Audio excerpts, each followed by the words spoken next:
Hola amigos del comercio, ¿qué tal? Muchísimas gracias por acompañarnos, gracias por seguir nuestra cobertura minuto a minuto, tanto en la página web, también tenemos cobertura en la edición impresa y no nos detenemos tampoco en las redes sociales, ¿no? El tema del día sin duda ha sido el que estamos siguiendo en la llegada de el primer lote de vacunas contra el COVID que justamente va a ser de la empresa Sinopharm y justamente entendemos que ya se están realizando estudios en el Perú, se han realizado desde el año pasado y tenemos justamente con nosotros al médico infectólogo Fernando Mejía, quien es parte del equipo de la Universidad Peruana Cayetano Heredia, a cargo del ensayo clínico justamente de dicha vacuna en el Perú.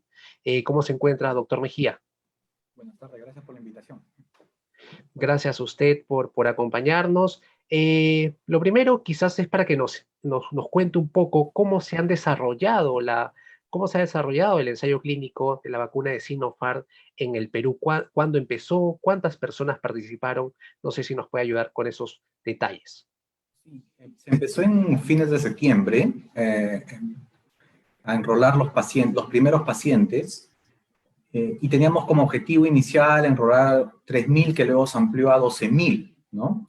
Eh, y finalmente, a fines del año pasado, o sea, hace menos de una semana, se terminó con el último paciente enrolado. O sea, paciente enrolado implica que el paciente califica para recibir la primera dosis de la vacuna o la sustancia activa o el placebo.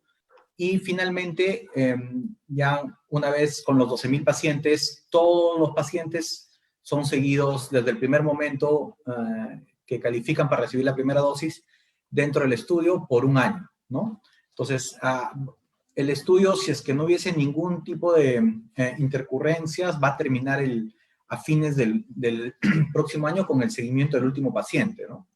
¿Y qué es lo que ya terminamos la etapa de enrolamiento? O sea, ya no se pueden enrolar más pacientes. Ahora lo que estamos es en la etapa de seguimiento de los pacientes. Cómo están los pacientes y lo que principalmente se hace es monitoreo diario. Todos los pacientes tienen un monitor al cual los monitores lo llaman para preguntarle cómo están, buscando dos cosas, ¿no? Primero, si es que hay eventos adversos, y segundo, si es que hay síntomas sugerentes de COVID, ¿no? Recuerden que en el estudio una forma de evaluar qué tan eficaz va a ser la vacuna es viendo el porcentaje de infectados en un grupo y en otro. Nosotros, ni los investigadores, ni los participantes saben qué recibe. Solamente sabemos que 2/3 para ese estudio van a recibir la sustancia activa y 1/3 de las personas va a recibir el placebo, ¿no? Entonces, ¿qué es lo que sabemos hasta el momento? Primero, que terminamos en el enrolamiento. Segundo, que ya todas las personas tienen al menos un mes a cerca de 3 meses de haber recibido la primera dosis. Y ya un buen porcentaje de ellos también la segunda dosis. Y en relación a eventos adversos o a molestias, han sido pocas en realidad, ¿no? Quizás lo que hemos podido ver es que la mayoría de las personas de este porcentaje que desarrolló síntomas, o sea, que es un porcentaje pequeño, ha desarrollado un poco de molestias en el sitio de inyección, que es común con otras vacunas, ¿no? Yo siempre pongo el ejemplo de la difteria, ¿no? La difteria es una vacuna súper segura, pero todos los que se han puesto la vacuna de la difteria, díganme si no les ha dolido un poquito el brazo. Entonces, pero es una vacuna muy segura, porque sabemos que después de ese pequeño dolorcito que puede haber, durar algunas horas o algunos pequeños días, vamos a estar muy protegidos contra la difteria. Y acá también se dio, más o menos alrededor de un 15% de las personas presentaron un poco de dolor, que fue transitorio, y el otro síntoma, digamos, también que se presentó en este porcentaje fue el dolor de cabeza, que también fue transitorio, ¿no? Entonces, la mayoría de las personas ha presentado no síntomas. Es más, muchos pensaban, dudaban si es que se les puede haber colocado la vacuna, la sustancia activa, porque no presentaban ningún síntoma, ¿no? Entonces, y esto es más o menos lo que se ha reportado en otros países como Arabia Saudita y Emiratos Árabes, en la cual también la vacuna ha venido desarrollando estudios y al parecer es una vacuna segura, ¿no? Todavía no está publicado estos datos en concreto, pero preliminarmente se podría decir eso, ¿no? Ok, doctor, la pregunta ahora es que nos explique un poco, entiendo que es un virus atenuado a través del cual funciona la vacuna de Sinopharm.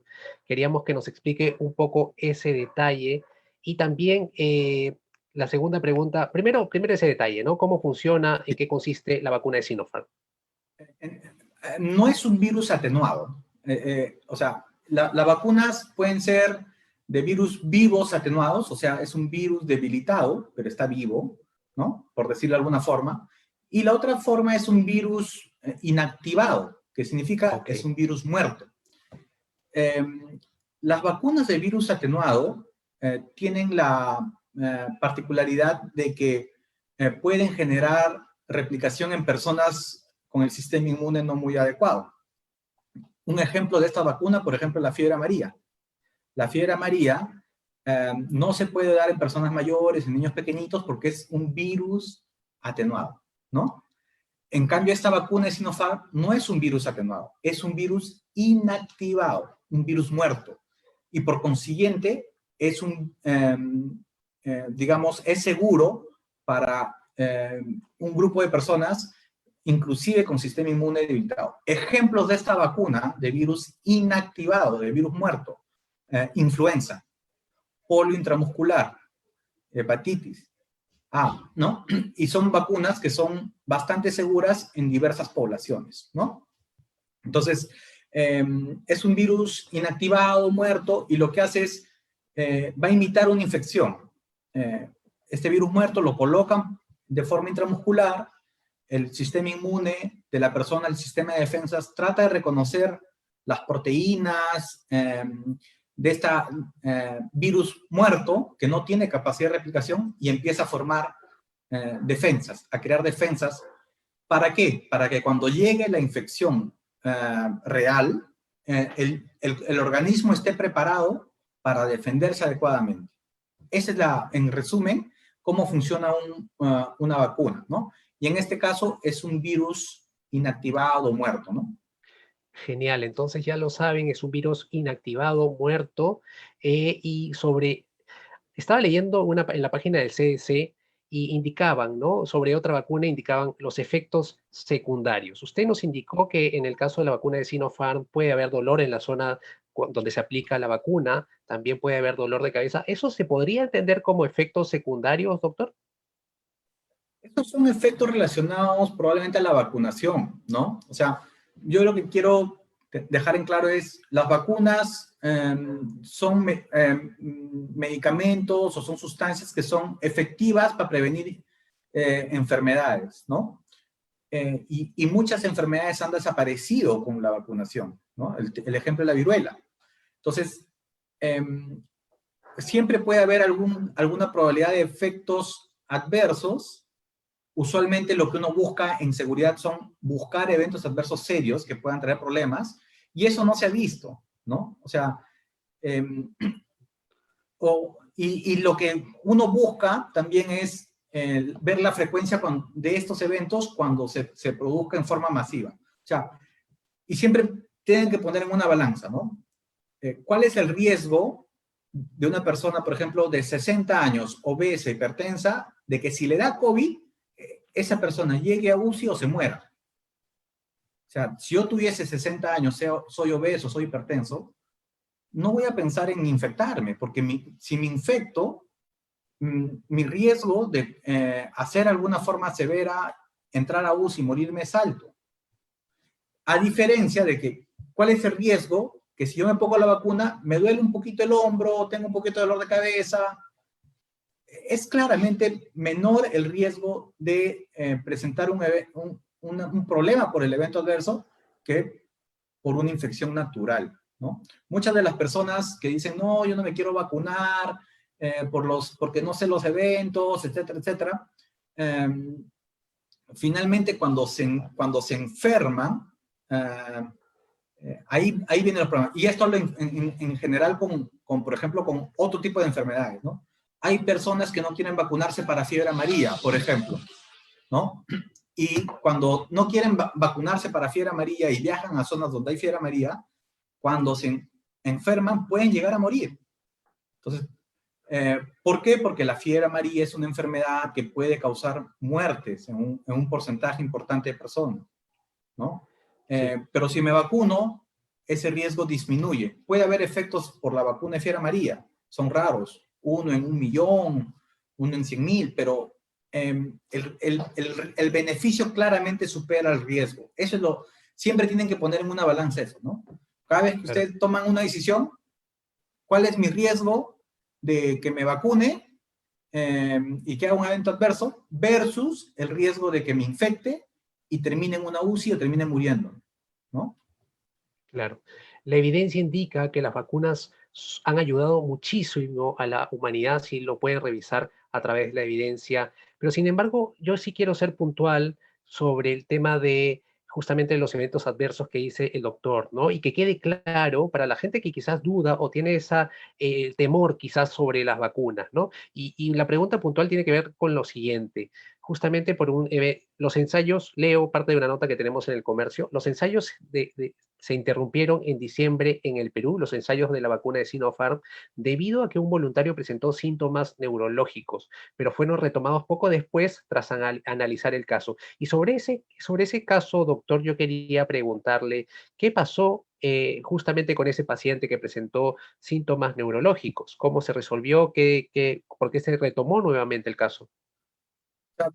Cada vez que hay un evento inesperado, digamos, por cuestión de seguridad, cualquier estudio lo que hace es suspender temporalmente la administración de nuevas dosis hasta evaluar el caso, ¿no? Y esto pasa a un equipo ajeno al estudio que finalmente evalúa el caso, ¿no? Y este equipo lo que ha dicho es, no se puede concluir que la vacuna tenga alguna injerencia en el problema que tuvo este paciente, ¿no? Porque es un paciente que tiene muchas comorbilidades, ¿no?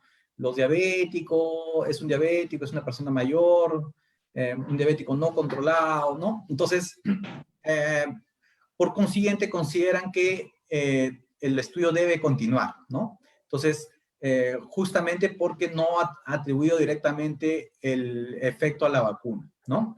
Y puede ser explicado por otras razones. Entonces, Ok, doctor. eso es algo Sí, que hay que dejar en claro.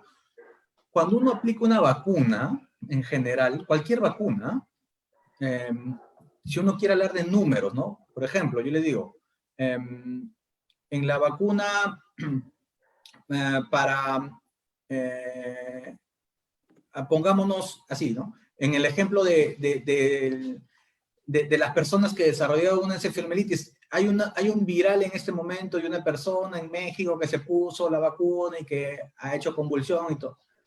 Es de 1 en 120.000 dosis, ¿no? Entonces tú dices, 1 en 120.000 que haga un efecto adverso, asumiendo que eso significa que el 99.99999% no hizo un efecto adverso. Pero ¿qué pasa de 100 personas de riesgo que se infectan de COVID? ¿Cuántas se van a morir? exacto. 10, 15% en el mejor lugar, asumiendo que tiene SUSI. Si no tiene SUSI, como sucede acá en el Perú, probablemente las personas de riesgo que llegan a ser formas graves, un 30% van a fallecer. Entonces, ese es lo que uno tiene que siempre poner en una balanza, ¿no? El riesgo versus el beneficio. Y eso es algo que hay que comunicar adecuadamente. Ok. Entonces, quizás recapitulando, las personas están preguntando mucho sobre qué podrían sentir luego de ponerse la vacuna. Justamente la vacuna de Sinopharm, el primer lote de 1 millón de vacunas llega este mes. Entendemos que las personas que se van a vacunar primero son las personas del personal de salud y luego seguirán de acuerdo a un organigrama que también tenemos en una nota del comercio. Las personas podrían sentir, como ya nos dijo el doctor Mejía, dolor en el brazo, dolor de cabeza, pero son síntomas que se van a las pocas horas o a los pocos días. Doctor, en cuanto a la eficacia, hay datos que indican que la vacuna de Sinopharm tiene 79% de eficacia, pero cuando se ha probado en otros países, la eficacia ha subido quizás a 90%. sabemos que estamos corriendo un estudio en el Perú y que la eficacia también podría variar en el Perú. Y en ese sentido, doctor, ¿hay un dato, algún número de eficacia de la vacuna de Sinopharm que ya nos podría adelantar o no? Yo quiero dejar en claro esto. La eficacia es el resultado que se obtiene bajo situaciones totalmente controladas, ¿no? O sea, por ejemplo, la eficacia de la vacuna de Pfizer se da porque tienen una cadena de frío perfecta en los estudios clínicos, ¿sí? Entonces, los pacientes tienen un sistema de seguimiento óptimo, porque en Estados Unidos, donde se ha dado la gran mayoría de voluntarios, su sistema de historias electrónicas, de registros es amplio y bien organizado, ¿no? Y también porque si en caso de enfermar un paciente, pues pueden hospitalizarlo temprano, etcétera, etcétera, ¿no? O sea, es bajo situaciones totalmente controladas. Cuando pasa a la vida real, sale de un estudio para aplicarlo en la vida real, hay muchos factores que determinan ya no eficacia. Lo que uno busca es efectividad. Y la efectividad es qué tanto va a funcionar mi vacuna en situaciones reales, ¿ya? Entonces, yo creo que lo que ha hecho el gobierno es adecuado. Hay que ser bien claros. La vacuna de Pfizer puede tener mucha eficacia, pero es imposible en el Perú manejar una cadena de frío de menos 70 grados. Probablemente las vacunas llegan, no van a poder ser bien conservadas, se van a terminar malogrando las vacunas, no siendo efectivas a las personas, no se va a poder trasladar. Es muy problemático, ¿no? Desde el punto de vista logístico y muy caro también, ¿no? Porque congeladoras a menos 70 son carísimas. Y poner eso en cada región, en cada centro, porque vas a necesitar miles de puntos de vacunación, no es logísticamente rápido. Y lo que uno quiere con una vacuna es rapidez en la vacunación, justamente para prevenir o disminuir el número de muertes de manera significativa, de forma rápida también, ¿no? Entonces, la eficacia en la vacuna de Sinopharm está dada por, hay que definir bien cómo midieron, cuál fue el resultado. Si es que la persona no muera, que la persona no se infecte, o que la persona no tenga síntomas. Miren, es diferente. Una cosa es infectarme, otra cosa es que desarrolle síntomas, y otra cosa es que desarrolle síntomas graves. Entonces, la mayoría de los estudios de vacuna lo que han buscado es desarrollo de síntomas, ¿sí? Entonces, la eficacia va por ahí. Pero cuando uno ve desarrollo de síntomas graves, la vacuna de Sinopharm tiene casi 100% de protección. O sea, lo que quiero decir es, la vacuna de Sinopharm, si se colocan las dos dosis adecuadamente, va a proteger de que las personas enfermen de forma grave. Va a prevenir la enfermedad grave. Y por consiguiente, va a prevenir el ingreso a hospitalización, el ingreso a UCI, y muertes. Lo mismo con la vacuna de Pfizer. O sea, al final lo que importa es, hay que ver qué cosa es lo importante.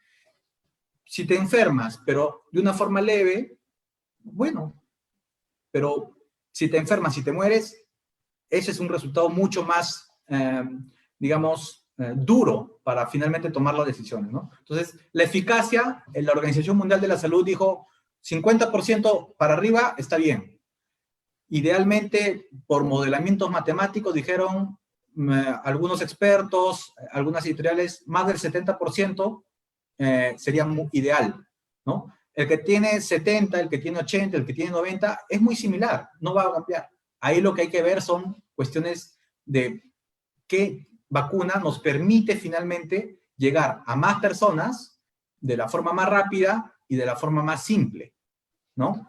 Y esa creo que la vacuna china es para la realidad peruana, la vacuna de AstraZeneca, que también han comprado también.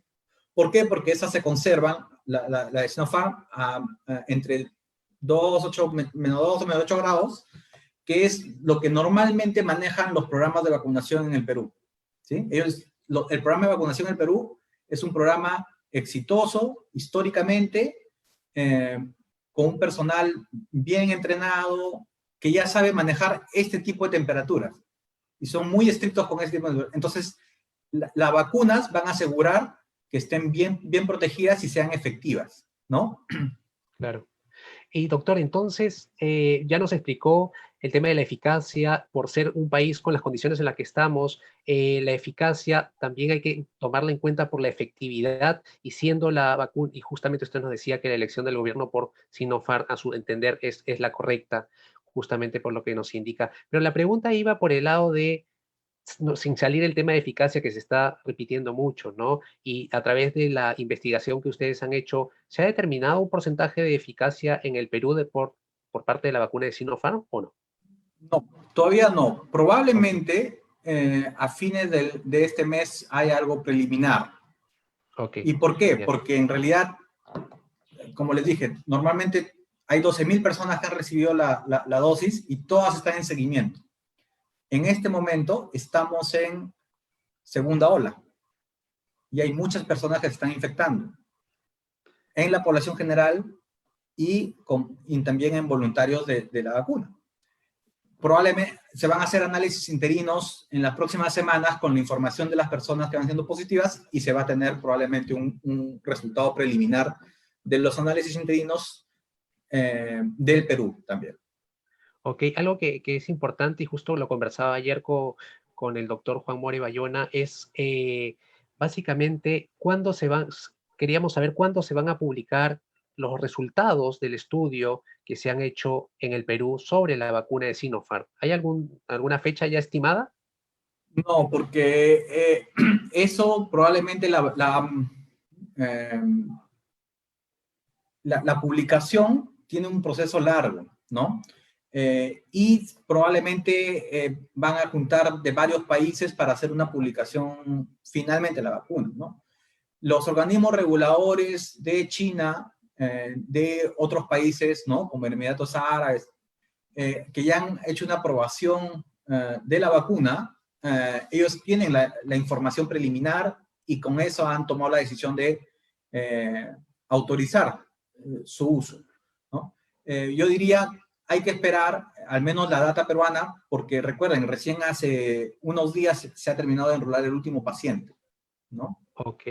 Y justamente una pregunta que tiene que ver con la anterior es si los participantes, ¿cuándo se enterarán los participantes del ensayo si recibieron el placebo o si recibieron la vacuna? ¿Hay alguna fecha estimada? Es una pregunta que nos hacen también todos los días en el centro de vacunación, o sea, en el centro de estudios.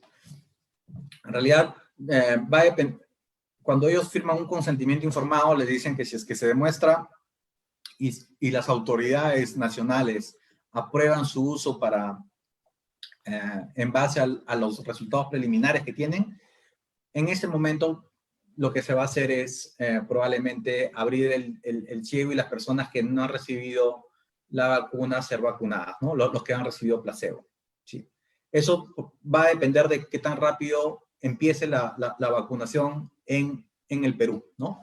Porque no basta con que el presidente salga a decir, ya, hemos hecho el contrato.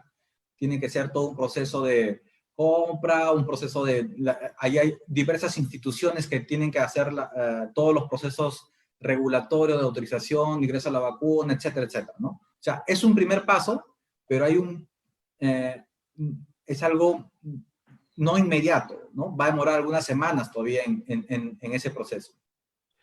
Algo que nos llega a través de los comentarios es también si la composición de la vacuna que recibieron los voluntarios es la misma composición de las vacunas que van a llegar este mes al Perú. ¿Ha variado en algo la composición de la vacuna o es la misma?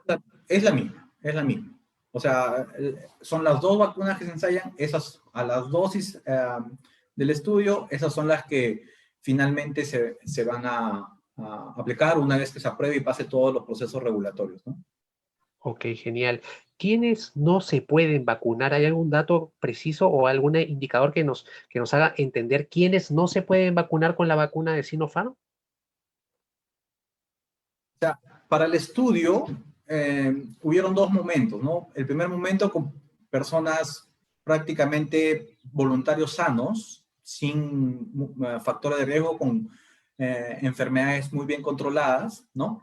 Y hubo una segunda etapa donde se amplió justamente a personas de alto riesgo, ¿no?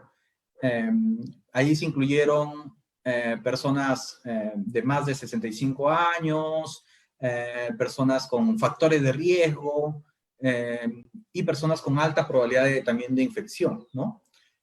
Personas de salud, etcétera. Entonces,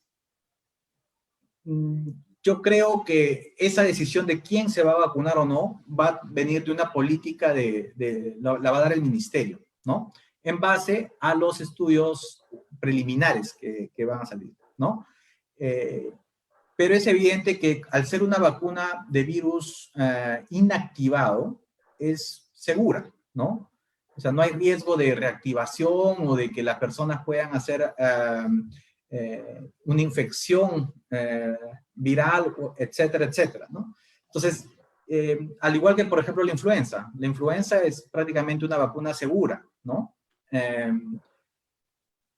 Yo creo que las restricciones van a ser muy, muy, muy pocas. Probablemente aquel que sea alérgico a una vacuna de virus inactivado, aquel que hizo una reacción adversa a la vacuna de influenza, probablemente no se va a colocar la vacuna de Sinopharm. Pero después, la mayoría de las personas se va a vacunar, excepto los menores de edad, excepto las gestantes, ¿no? Esas son poblaciones que no han sido incluidas en el estudio ni en ningún otro estudio, ¿no? Y doctor, justamente con el tema de los niños, justamente porque estamos esperando el reinicio de clases dentro de poco también, ¿por qué no se han incluido a los niños? ¿No? Es una pregunta que se hace muchas personas en sus casas, padres de familia. No sé si hay alguna respuesta al respecto. O sea, los niños son una población especial. Siempre en estudios clínicos son una población protegida, ¿no? ¿Por qué? Porque los niños no tienen, digamos, la autonomía de decir yo quiero esto, sino casi siempre son sujetos que están bajo la dirección del responsable o del apoderado. Entonces, en los estudios clínicos, en general, para cualquier medicamento, cualquier vacuna a nivel mundial, los niños no son un grupo representativo porque no tienen esa autonomía, ¿no? De decir, yo quiero que me pongan la vacuna y son responsables de esa decisión, ¿no? Entonces, por esa razón los niños no participan. Hay las vacunas, sé que se están evaluando en otros países en niños. Es muy incipiente todavía, no se tienen datos al respecto, pero probablemente en el transcurso de los meses se va a saber algo de información en relación a población pediátrica, ¿no? Ok, las dos últimas preguntas, doctor, para no quitarle tanto tiempo, le agradecemos. Tenemos más de 700 personas conectadas en estos momentos escuchándonos. Sobre el tema, justamente entendemos que Sinopharm está probando o ha creado dos vacunas, ¿no? Y básicamente queríamos saber si el contrato comprende ambas vacunas que se están probando por parte de Sinopharm o no. Pregunta que no la sé. Ok, Porque cuestión del contrato no tengo idea. Probablemente esa información la va a manejar el ministerio, ¿no? O sea, en general, las vacunas, ambas son virus inactivados, o sea, son virus muertos. Y yo sí quiero dejar en claro algo, ¿no? Los virus inactivados, en realidad, pueden tener quizás menos eficacia, pero ser más efectivas. ¿Por qué? Porque las vacunas de RNA mensajero principalmente generan respuesta a una parte específica del virus. Y si esta parte específica del virus muta, como por ejemplo están viendo lo de la variante del virus, quizás en un futuro, eso es algo que se tiene que evaluar, ¿no? Si siguen mutaciones en esta fracción, quizás las vacunas de RNA tengan que ser cambiadas, modificadas, etc. En cambio, cuando metes, digamos, todo el virus, no solamente metes esa fracción, específica del virus, ¿no? Si no metes otras porciones y el organismo aprende a reconocer esas otras partes del virus y finalmente generar también anticuerpos contra esas otras partes específicas. Y por consiguiente, quizás sea es una hipótesis, ¿sabes? Porque esto todo tiene que ser corroborado en el seguimiento. Quizás pueda ser, digamos, tener una protección más robusta, o sea, menos probable que genere resistencia o digamos, menos efectividad en la práctica, ¿no?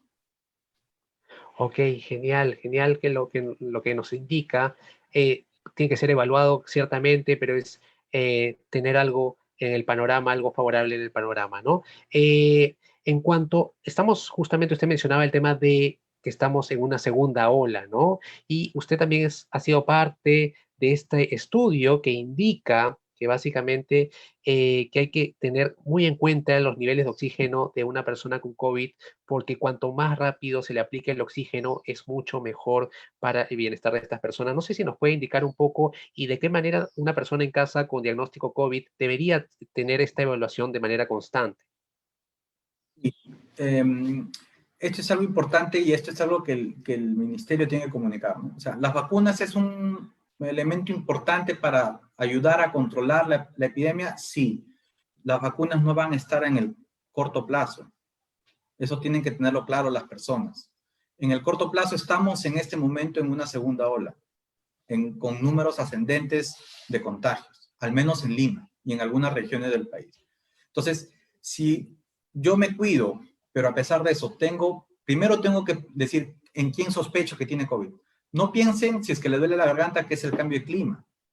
Si es que están con fiebre, no piensen que es un resfrío. En número creciente de casos hay que sospechar COVID. Entonces, por favor, las personas tienen que primero proteger a su entorno, manteniendo distancia, usando mascarilla en casa, lavándose las manos y abriendo las puertas y ventanas para que estén ventilados todo el tiempo, de día y de noche. ¿Entiende? Segundo, protegerse uno mismo. ¿Qué significa? Llamo para que me hagan el despistaje y, lo más importante, monitorizo mi saturación de oxígeno. ¿Por cuánto tiempo tengo que monitorizar? Los primeros 10 días desde que inicio síntomas, especial énfasis entre el quinto y 10º día.